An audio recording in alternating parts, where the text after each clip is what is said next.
Recently, I've been reading Lucien Febvre's landmark L'apparition du livre, that history of how the book came to be as we know it today. And in his work, I came across this verb, octroyer. It was the first time I'd ever seen this verb before, and a quick dictionary search revealed that it's roughly semantically equivalent to the English to permit. But how did this verb come to be? What is its etymology? It didn't seem to me initially to be particularly Latin. However, applying what I knew of the history of French phonology, I was able to reconstruct a form that might appear remarkably familiar to words you already know. So join me today on this guided walk back in history to figure out what this verb, octroyer, can tell us about how French has developed over the past centuries.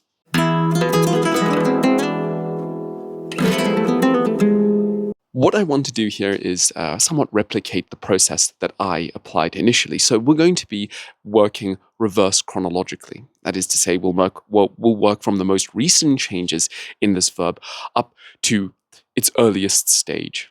And that's where we will finish the video. But the very first step is actually somewhat unintuitive. You see, the modern verb is octroyer, but that consonant k was reintroduced relatively recently. In fact, we have Old French attestation that this verb was pronounced octroyer. So this means two things. Firstly, the modern octroyer is the consequence of a classicizing influence. And secondly, that the majority of the changes we're looking at occurred quite early on in French. That is to say, within the first 500 to 600 years of the language, as historical linguists tend to classify it. We're working almost entirely in changes that occurred under Old French. And that means that most of these changes occurred in the 4th, 5th, 6th, and 7th centuries. We're dealing here with a verb that changed a lot early on and tended to be remarkably conservative from the turn of the millennium up until the 21st century. So that's the first change that we have to look at. We need to start not with octroyer, but with the Old French octroyer. Now, I hope that I've pronounced that Old French correctly. I'm not too familiar with the details of Old French phonetics, how it ought to be pronounced. So I welcome any corrections there below.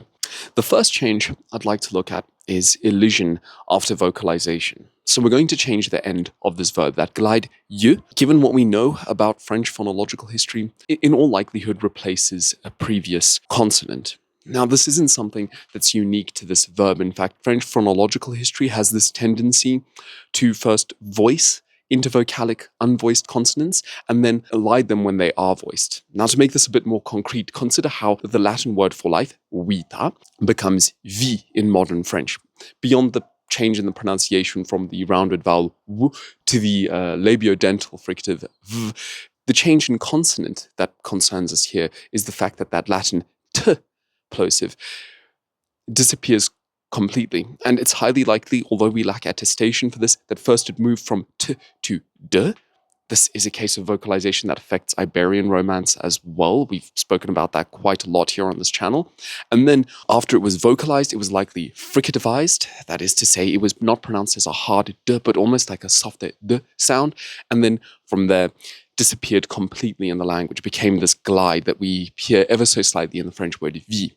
The same thing actually happened between the Latin credere to the modern French croire, or the Latin cadena to the modern French chaîne, which is where English gets its word chain from. As a quick side note, if you're frustrated with how much the camera is moving, the sun is moving at a remarkably quick pace here, and it means that it regularly overexposes the camera lens. So I've been moving around within the space even just of a few minutes here quite a lot. So I apologize if that's a bit disorienting, but I really have no other option here.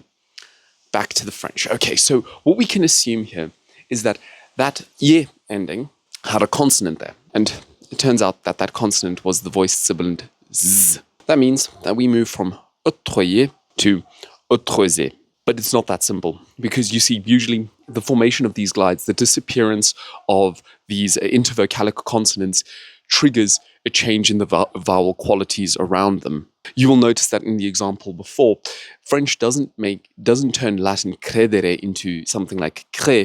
It actually becomes croire. Now, the technicalities of this are more detailed than I want to get into in this video, so just trust me when I say that we will change the two surrounding vowel qualities into I and A. So we move from octroyer to auctorizare.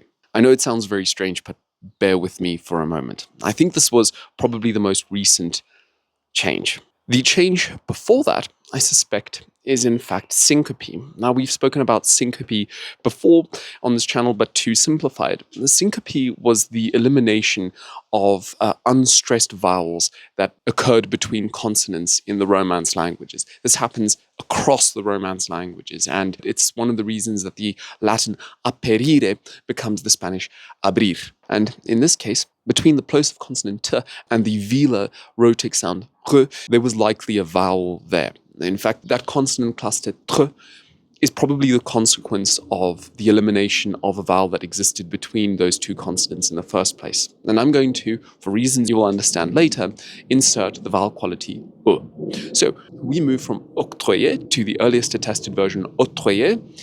From octroyer, we get auctorizare, and from auctorizare, we will move to auctorizare.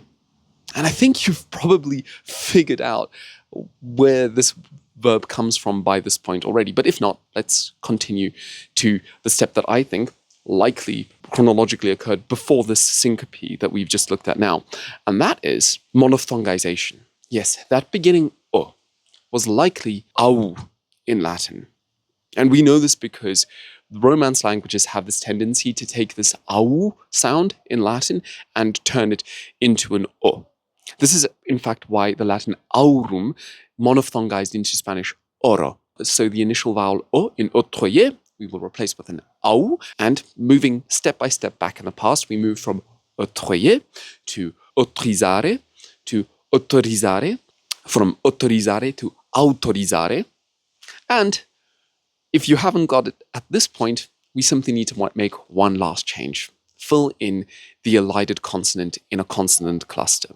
Now, we've spoken a lot on this channel already about how Romance languages universally change consonant clusters. It's one of the most widespread early features in the transition from late Latin to early Romance. That is the simplification of these consonant clusters. So let's add in the consonant k, and we get this final picture that I'm excited to reveal to you. From octroyer, we will get auctorizare. From auctorizare, we will get autorizare. Reversing the monophthongization, we get autorizare. And finally, adding the missing consonant elided during consonant cluster simplification, we get auctorizare. And indeed, that was an attested medieval Latin verb meaning to permit, to authorize. That's, in fact, seems to be where we get the English verb from today. And across the Romance languages, we find parallel reintroduced forms. Autorizar in Spanish, autorizzare in Italian. These are cultismos, as they would say in Spanish. These are learned words introduced again into the language at a more recent date, and they contrast with the inherited forms. In fact, French has a doublet. French has autorisé and octroyer. What I've outlined there is a somewhat hypothesized, idealized schema, but I think it's a reasonable approximation to how this verb came to be today. And maybe I slightly complicated things by working in reverse chronological order. It might have been easier for you if I moved from the medieval Latin auctorizare to the modern French octroyer, but I wanted somewhat to convey the surprise and enjoyment that I felt in working through these changes bit by bit through deduction and inference. As always, if you spot a few errors in my explanation there, please comment those below, and if they're sufficiently serious, I will pin that comment. I'll finish off with one observation. One of the things I've learned in working on this channel is to try and avoid making overly general hypotheses. In fact, we made a video over a year ago that was justifiably dragged through the mud by those who knew better than me, because I made the very bold claim that Spanish and Portuguese are older than Italian and French. Even then, I didn't put it in such simple terms. There was more detail to my explanation. But I did nonetheless operate on some relatively faulty linguistic research that I had access to at the time. And justly chastised, I've become a lot more cautious about making general broad statements about languages. However, I think it is fair to say that the French language shows this remarkable tendency to quite dramatic sound changes from the original Latin. And once again, maybe many will dispute that with me, but I think there's a good reason that a trained linguist like the creator of the excellent channel Native Lang has dedicated a whole episode to what makes French phonologically so strange compared to the other Romance languages. And I think this phonetic development from the original auctorizare in medieval Latin to the modern French octroyer, which I encountered in Lucien Febvre's book, is an example of this. I'd love to hear your thoughts, but I'll finish off on one recommendation. This book that I've been reading, Lucien Febvre's Apparition du Livre, is absolutely fascinating. I love history, especially early modern and medieval history. And even if you aren't particularly interested in that and your interest lies primarily in the realm of language and linguistics, knowing how the book developed and how it conditioned our use of language today is extremely important. So if you get a chance, read the book. In English, I think its translation is The Coming of the Book. But if you happen to speak French or want to learn French, try reading the book in its original. But having said all of that, I will finish off by saying merci beaucoup, and I hope to see you in the next video. Au revoir.